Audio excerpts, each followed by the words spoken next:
Let's talk about two stories that, on the surface, seem to have absolutely nothing in common.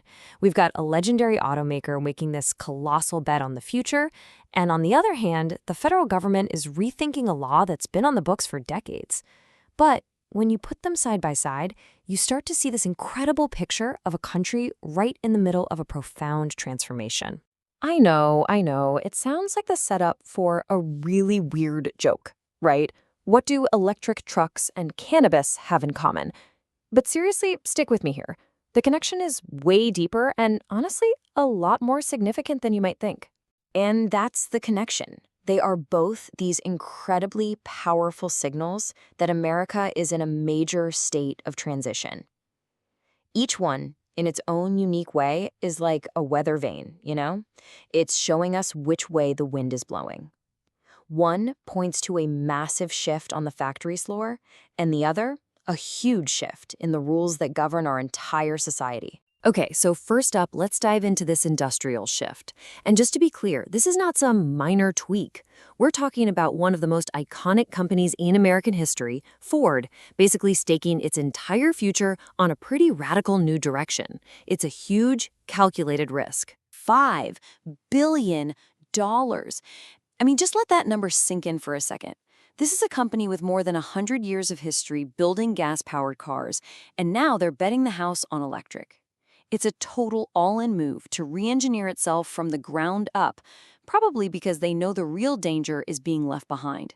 And this isn't just some number on a spreadsheet. That money is going into very real, very tangible things. We're talking brand new factories, a completely new design for how their vehicles are built, and a super specific goal: get an affordable electric truck on the road by 2027.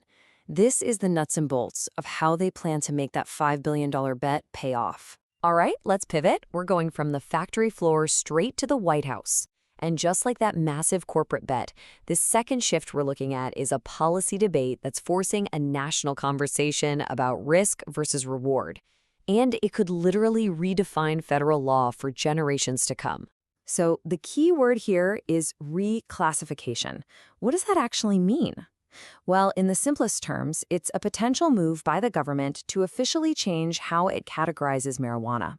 And believe me, a decision like that would have enormous ripple effects, legally, economically, and socially. And here's the absolute heart of the debate.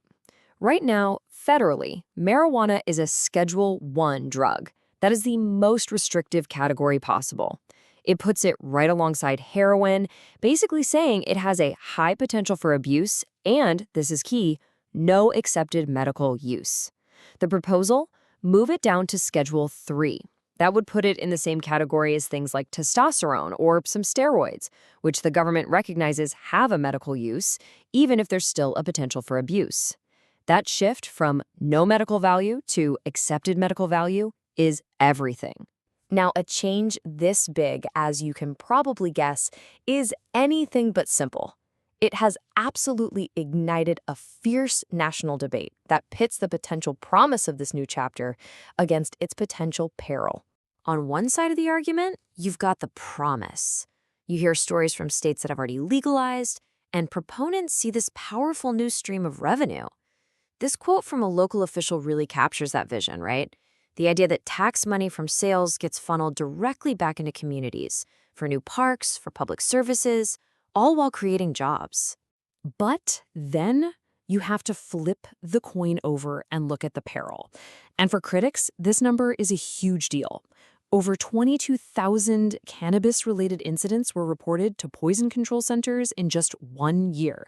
That raises some really serious questions about the public health side effects of making it more widely available. And to put that number in perspective, this isn't just a small uptick. We're talking about going from around 900 incidents back in 2009 to more than 22,000 last year. That is a staggering increase.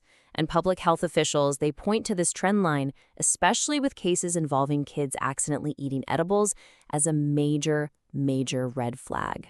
And the concerns, they go beyond just the data points. This quote here really captures a feeling of anxiety that you hear from critics about public safety and just, quality of life. It speaks to these deep worries about things like impaired driving and what it means for a society when a drug that many still see as dangerous becomes so normalized. Okay, so let's zoom out again. We have a legacy automaker betting billions on an all-electric future, and we have a whole country debating whether to change a decades-old drug policy. What does it all mean when you put these two things together? This is where it all snaps into focus. Both of these stories show us an America that is grappling with massive, fundamental change. Ford's investment, that's a bet on the promise of economic opportunity, of a new industrial age. The cannabis debate? Well, that's a national conversation about balancing the promise of new freedoms in tax revenue against the peril of public health risks. And that balancing act, whether it's happening in a corporate boardroom or in the halls of Congress, is one of the biggest challenges of our time. And that really leaves us with one final thought. These are just two examples of these huge transitions that are happening right now under our noses. It forces you to ask, right? As the pace of change just keeps getting faster and faster in our economy and in our laws, what's the next frontier? What's the next big foundational idea that we're going to watch get completely reshaped next?